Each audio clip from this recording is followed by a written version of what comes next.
को पलटिया तब माखन जूं होय, क्यों गोरस को भेड़ है लेवा ले नहीं कोई।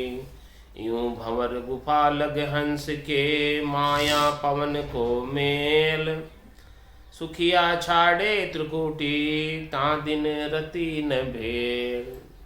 महाराज फरमाने की जब पश्चिम दिशा में पलट जाते हैं तब वो दही में से सांस और उस सांस में खूब घुमड़ के लगाकर मक्खन अलग हो जाए और फिर पश्चिम दिशा के अंदर पलटता है। ता तपाकर ताव पड़ता है पश्चिम दिशा में बहुत, तो उस ताव में तप जाता है वो मक्खन।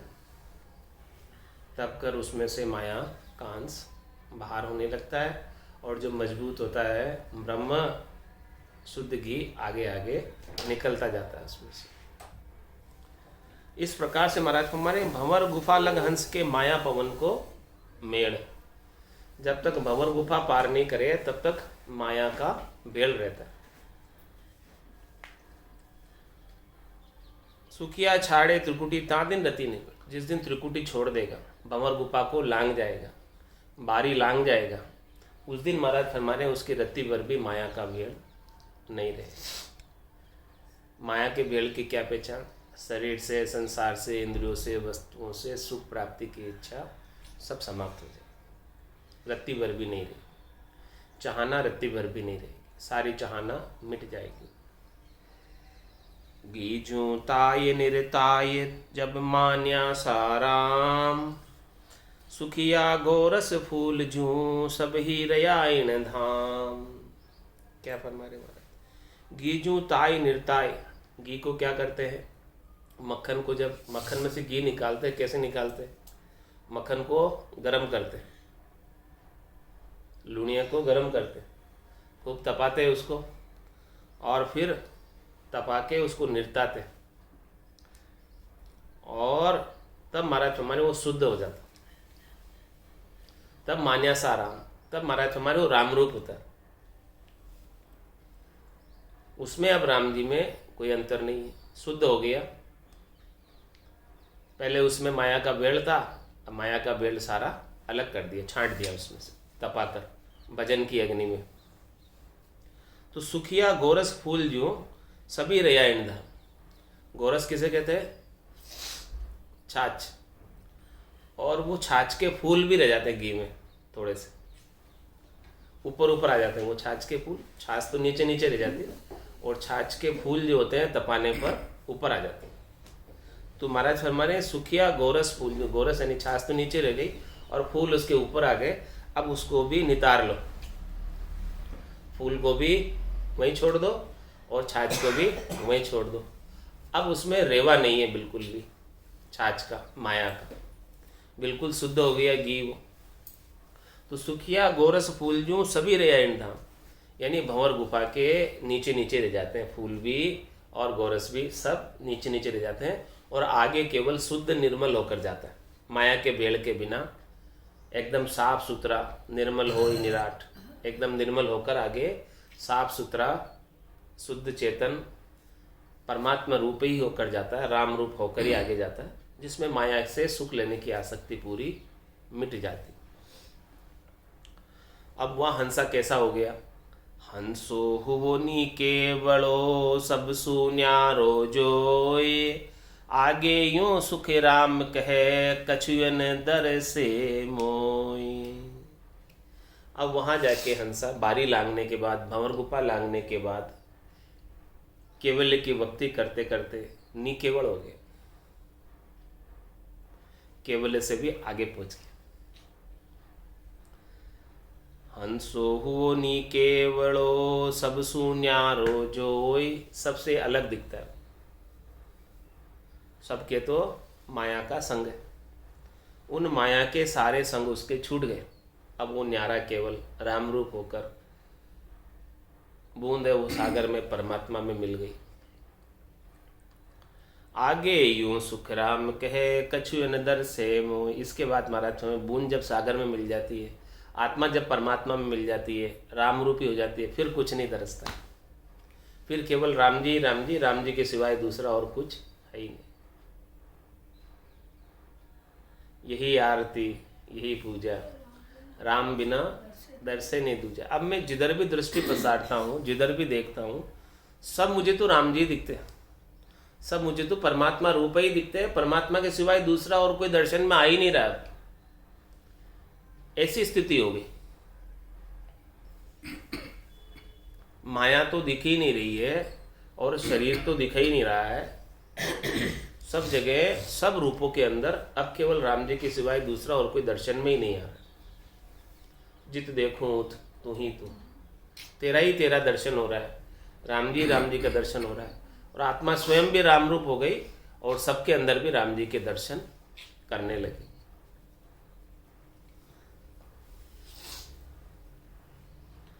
ये परम स्थिति है साधना की। ये सबसे ऊंची स्थिति है कि सबके अंदर राम जी के दर्शन होने लग जाए। तो फिर राम जी दर्शन क्यों नहीं देंगे? जब सबके अंदर ही राम जी के दर्शन हो रहे हैं तो राम जी कहाँ छुपेंगे? फिर राम जी छुप नहीं सकते हैं, आपको सर्वत्र ही राम जी दिखाई देंगे। राम जी के सिवाय दूसरा आप कुछ नहीं दिखेगा। इसके आगे पहुंचने पर, ऐसी स्थिति को, परम अवस्था को प्राप्त करने पर, साधना की परम अवस्था है, चरम अवस्था है। आगे यूं सुख राम कहे कछु न दर से मोई। राम जी के सिवाय अब कुछ नहीं दिखता है, दिखता ही नहीं कुछ। बारी के अद बीच में एक फूल है और ताके कड़ी हजार है जा माया की ठोर। वो बारी जहाँ लांगी है उसके अद बीच में, यानी उससे पहले, त्रिकुटी और बारी के बीच, बारी के अद बीच में एक फूल है और एक फूल है वहाँ पर। कौन सा? ताके कड़ी हजार है जा माया की ठोर। वो 1000 पांक का कवड़ है त्रिकुटी में, सुखमणा का 1000 पांक का कवड़, जहाँ सहस्त्र धारा से अमृत झरता है। तो महाराज में वहाँ तक भी माया है, वहाँ भी माया से न्यारे नहीं हुए जब तक बारी नहीं लांगोगे। केवल की बारी लांगते हैं तब माया से अलग होते हैं। सुखमणा से सहस्त्र धारा की मीठे गुटके आ रहे हैं तो महाराज में वहाँ तक भी माया का भेद है। मीठे गुटके आ रहे वो माया का भ्रम है, मीठे गुटके का अनुभव हो रहा है वो माया का भ्रम है। मतलब जो मिठास जो अनुभव में आ रही है वो शब्द ब्रह्म की वजह से आ रही है। लेकिन महाराज फरमा रहे कि वहाँ तक भी जो है माया का ही सुख है, वो भी उससे ऊपर शब्द का सुख अलग है। निज नाम का आनंद बिल्कुल अलग है। वहाँ ही नहीं रुकना है कि मेरे को मिठास आ रही है मुंह में, बस मैं पूरा हो गया, ऐसा नहीं। वो शब्द ब्रह्म का आनंद तो बारी लागने के बाद अलग से आएगा। जब तक सब कुछ राम रूप नहीं दिखाई देने लगे तब तक महाराज फरमा रहे हैं कि माया का भेल है। जिस दिन सब राम रूप दिखाई देने लग जाएंगे उस दिन तो किसी से राग नहीं रहेगा, किसी से द्वेष नहीं रहेगा, किसी से कोई लड़ाई नहीं रहेगी, किसी से कोई झगड़ा नहीं रहेगा, कोई न मेरा है न तेरा है, सब मिट जाएगा। जब लग भरी बुली सब व्यासे काम क्रोध अहंकार, तब लग भय है त्रिकुटी तत्व विचारा। तब तक उरे परे नहीं पहुंचा वो, तब तक सब चीजें हैं वहां। तो इमृत कुंड तामे भरियो जहाँ लग हंसो जाए, सपने जो सुख राम कहे सुख दर से तामाए। और क्या बता रहे महाराज? ये जो 1000 पांक के कमल से इमृत जर रहा है और वो मिठास का, मीठे गुटके का अनुभव करता है। तो इमृत कुंड तामे भरियो जहाँ लग हंसो जाए। यदि वहां तक पहुंचकर कोई अपने आप को पूर्ण मान ले कि मेरी तो बहुत अच्छी स्थिति हो गई है, तो महाराज वहां का सुख कैसा है? सपने जो सुख राम के सुख दर से तामाए। वो तो सपने के समान सुख है, क्योंकि वहां माया का भेल है।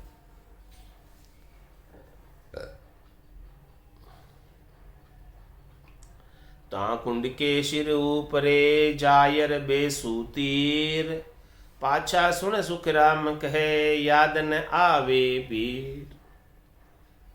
महाराज हमारे कि वो 1005 का कमल से जहाँ अमृत झर रहा है और कुंड भर रहा है, तो हाँ कुंड के शिर ऊपर है, इसके भी ऊपर जाओ, आगे जाओ, इससे भी जायर बेसु तीर, वहाँ तीर पर जाकर बैठे। तीर किसे कहते हैं?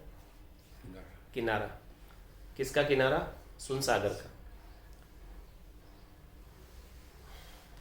पाछा सुन सुखराम कहे याद न आवे वीर।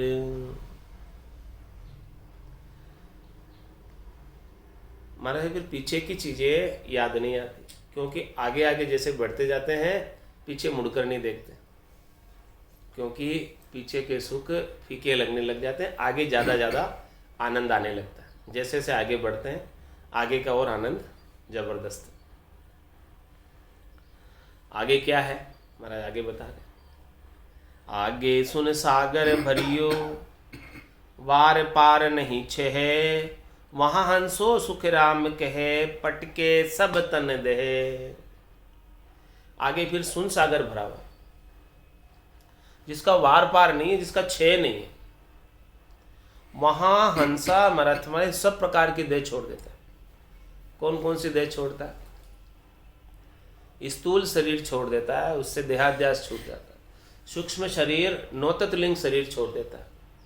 5 प्राण पान अपान उदान व्यान समान और मन बुद्धि चित्त अहंकार, ये नौततलिंग शरीर, इसको भी पटक देता है, छोड़ देता है, उतार देता है इसकी आसक्ति को।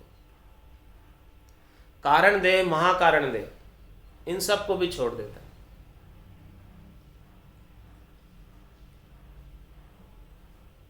और फिर संत काया, सत काया, निज नाम की काया, सतनाम कुदरत कला की काया के साथ आत्मचेतन उस सुन सागर में प्रवेश करता है। उसके बिना नहीं कर सकता। संत काया सत काया के बिना उस देश में आत्मचेतन प्रवेश नहीं कर सकता। और वो सत काया संत काया सदगुरु की कृपा से प्राप्त होती है। हे भूप निज नाम मुखमाय नहीं आवे, ज्ञान गम सोजा गत नाय पावे, तत्व रूपी गुरु की दिल में भाई, निज नाम जागे शिस्तन। तो आगे सुन सागर भरियो वार पार नहीं छे, वहाँ हंसो सुख राम कहे पटके सब तन देह। सब देह छूट जाती। जब तक ये देह धरता रहेगा, जब तक उस सब देह की आसक्ति नहीं छूटेगी, तब तक ये बार बार जन्म में आ जाएगा, देह धरने में आ जाएगा। लेकिन यहाँ पहुँचने के बाद चारों देह छूट जाती है। फिर तो केवल पंचमी काया रहती है, संत काया सत काया रहती है, जिससे वो आनंद पद में प्रवेश पा लेता। आनंद पद में प्रवेश पाने के लिए सत काया का होना आवश्यक है, संत काया का होना आवश्यक है, दिव्य काया का होना आवश्यक है।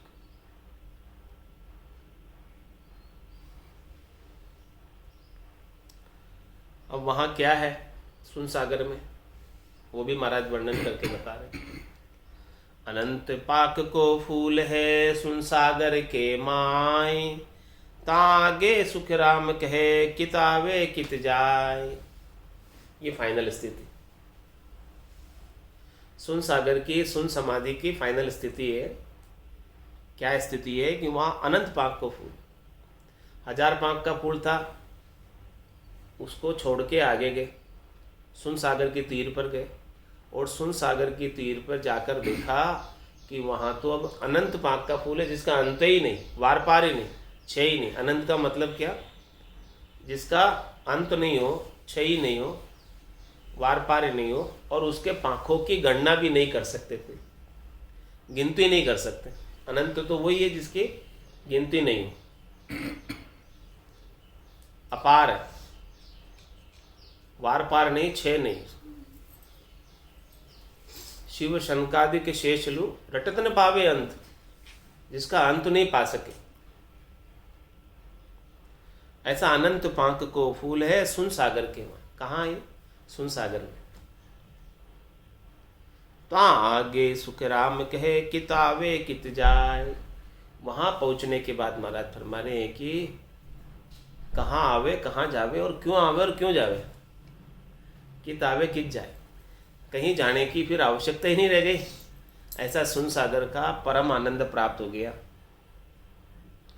ऐसा परम पद आनंद का पद प्राप्त हो गया जिसे छोड़कर क्यों तो कोई आएगा, और क्यों कोई वहाँ से कहीं आगे जाने का भी कोई स्थान नहीं है, उसके आगे भी कोई स्थान नहीं है। वो सबसे टॉप स्थान है, श्रेष्ठ स्थान है, नीका स्थान है, बेस्ट स्थान है, उसके आगे कुछ है नहीं। ये अंतिम स्थिति है, परम स्थिति है, चरम स्थिति है, उत्तम स्थिति है, श्रेष्ठ स्थिति है, इसके बाद कुछ भी नहीं। इस स्थिति को जीते जी प्राप्त हो जाना एक बार, तो फिर बार बार नहीं आना पड़ेगा। एक बार कोई इस स्थिति को प्राप्त हो गया जीते जी, और इसी देह से कोई प्राप्त हो गया, तो फिर इस देह के बाद कोई अन्य देह धरेगा ही नहीं। यही देह अंतिम देह होगी, फाइनल देह होगी। आज तक तो अनंत जन्म धर दिए जिसकी गिनती नहीं, लेकिन अब ये देह इस स्थिति को प्राप्त करने के बाद कोई देह धरने की आवश्यकता नहीं है, क्योंकि अब उस स्थिति को प्राप्त करने के बाद क्यों तो कोई आएगा, क्यों कोई जाएगा ऐसे आनंद को छोड़कर।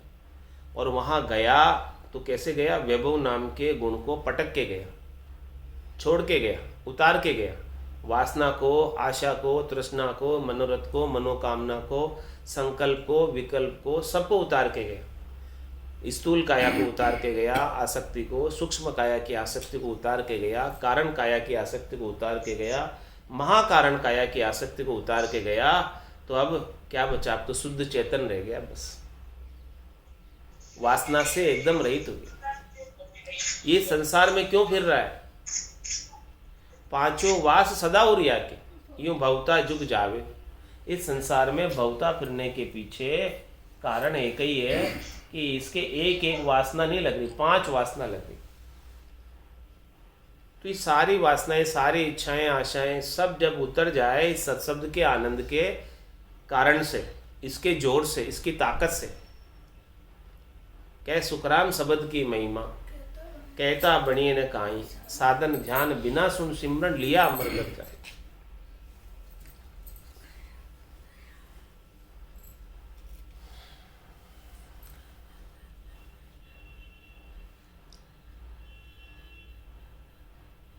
पाछो आवे फिर यहाँ तब भेटे सुरलोक, महावे सुख राम कहे जब लग पांचों भोग। कोई महाराज फरमा रहे हैं कि वहाँ नहीं रहता आनंद पद में, वहीं से ही वापस वहाँ डुबकी लगाने के बजाय उसमें से वापस आ जाता तीर पर जाकर। तो क्या होता? पाछो आवे फिर यहाँ, यदि कोई आवे वापस, तब क्या होवे? वापस यहाँ पे क्या है? तब भेटे सुरलोक, वापस यहाँ तो सारे सुरलोक है। वहाँ आवे सुखराम कहे जब लग पांचों भोग। जब तक पांचों भोगों की कोई इच्छा रह गई है तब वापस सुरलोक में आ जाता, थोड़ी सी भी रेवा रह जाता है, एक भी आसक्ति रह जाती है, एक भी चाहना रह जाती है। बिल्कुल 3 लोक सु भया उदासी, जय जन अमर लोग, वही कूद सकता है सुन सागर, बाकी तो कूदने की हिम्मत ही नहीं होती। थोड़ी सी भी चाहना रहेगी तो वापस आ जाएगा, सुरलोक में आ जाएगा वापस। और फिर वहाँ सुरलोक में भी पांचों ही भोग है, पांचों विषयों के भोग है।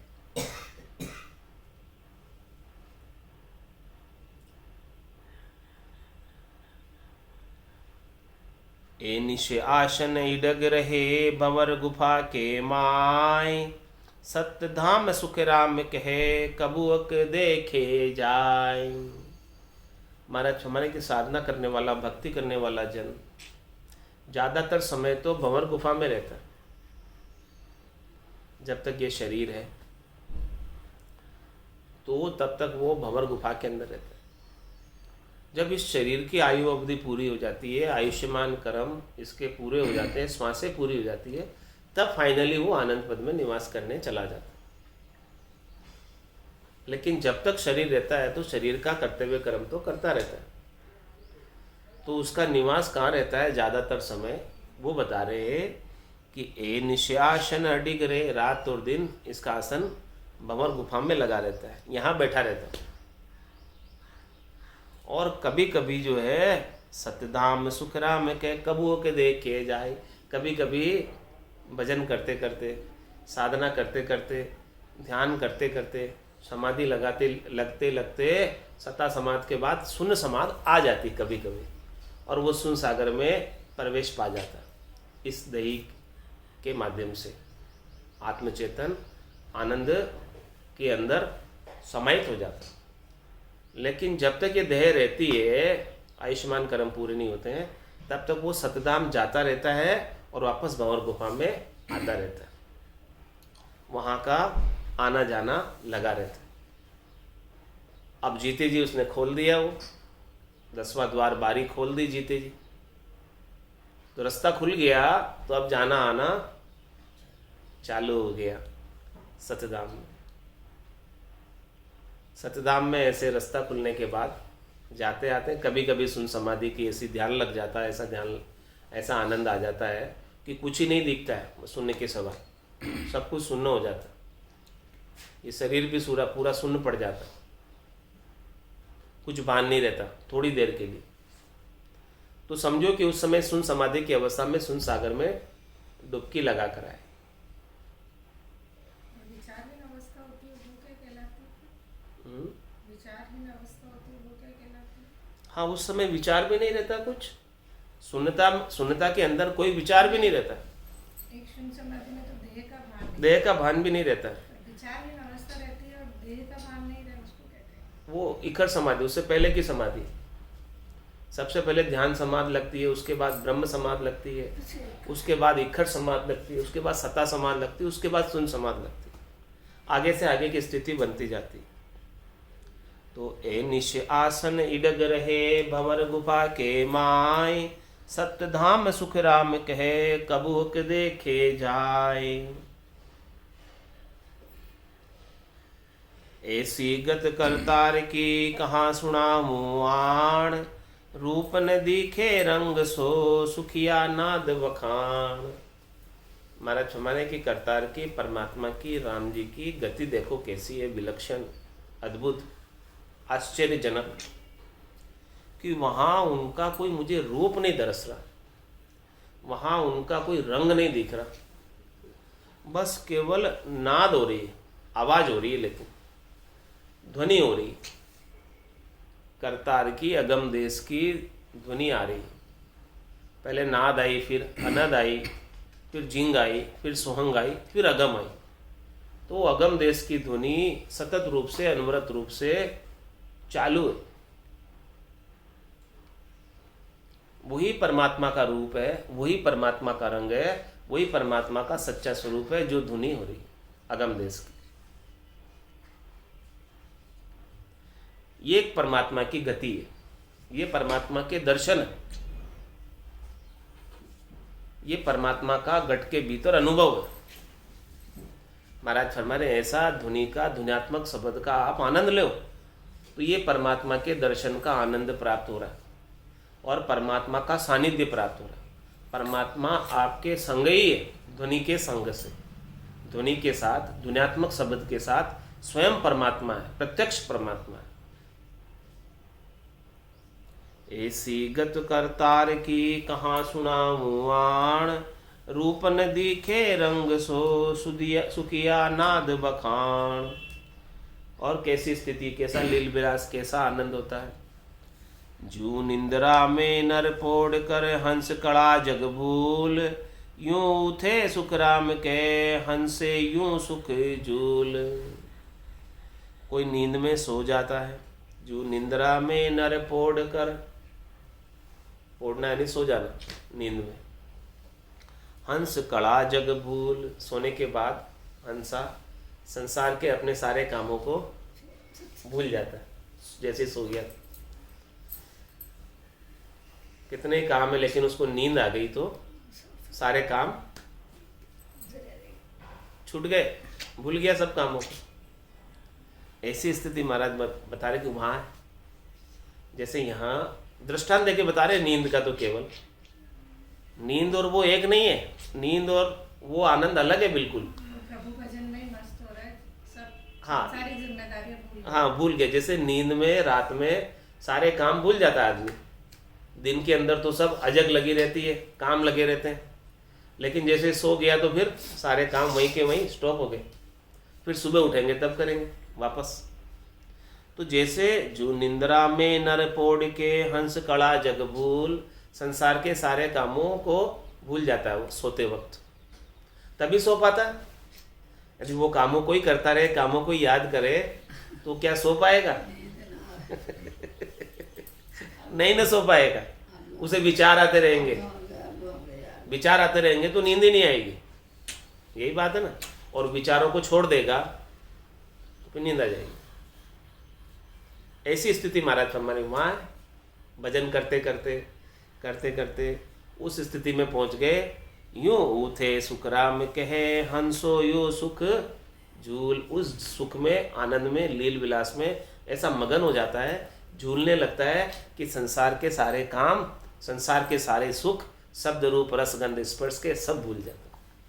जैसे नींद में सब काम छूट गए, वैसे ही वहाँ भजन के आनंद में भी सब छूट गए। भजन के आनंद में भी वहाँ अब कुछ भी नहीं रहा। परम विश्राम को प्राप्त किया। जैसे नींद में विश्राम प्राप्त करता है, वैसे वहाँ साधक परम विश्राम को प्राप्त होता है। मनुष्य जन्म अनमोल रे, मिट्टी में ना रोल रे। मनुष्य जन्म अनमोल रे, मिट्टी में ना रोल रे। अब तो मिला है फिर न मिलेगा, कभी नहीं कभी नहीं कभी नहीं रे। अब तो मिला है फिर न मिलेगा, कभी नहीं कभी नहीं कभी नहीं रे। तू सत्संग में जाया कर, गीत प्रभु के गाया कर। तू सत्संग में जाया कर, गीत प्रभु के गाया कर।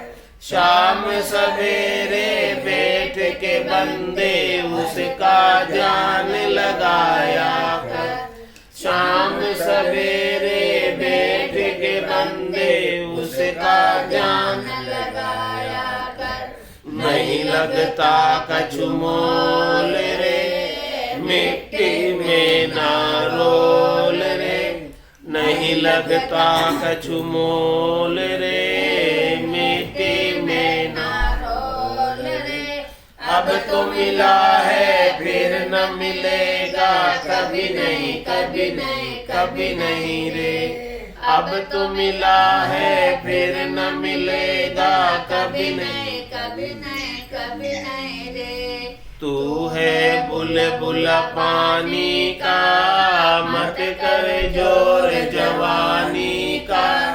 तू है बुलबुला पानी का, मत कर जोर जवानी का।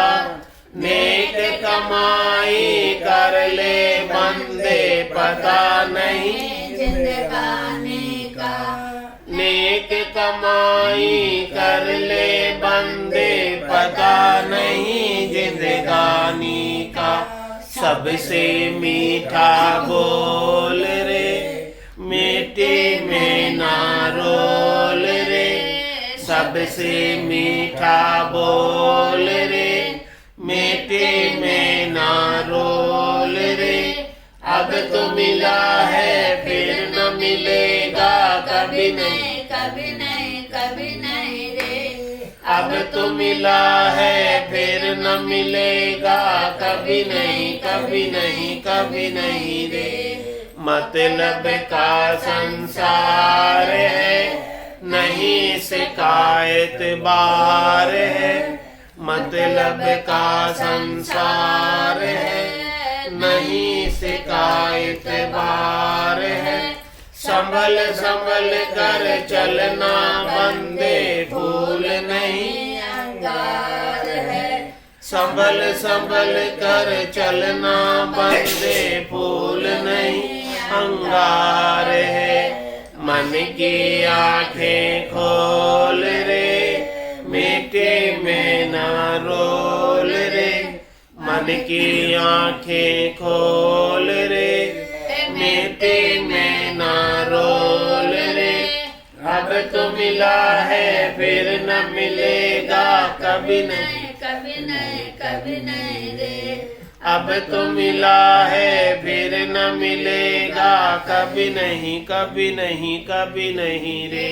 सतगुरु परम उदार है, ज्ञान के भंडार है। सतगुरु परम उदार है, ज्ञान के भंडार है। जो कोई उनकी शरण में जावे उसका बेड़ा पार है।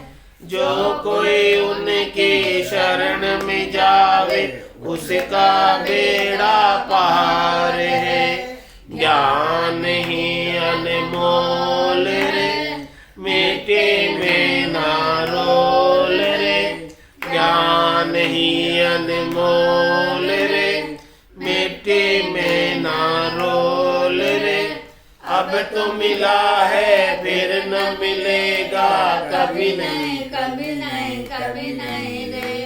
अब तो मिला है फिर न मिलेगा कभी नहीं, कभी नहीं, कभी नहीं रे।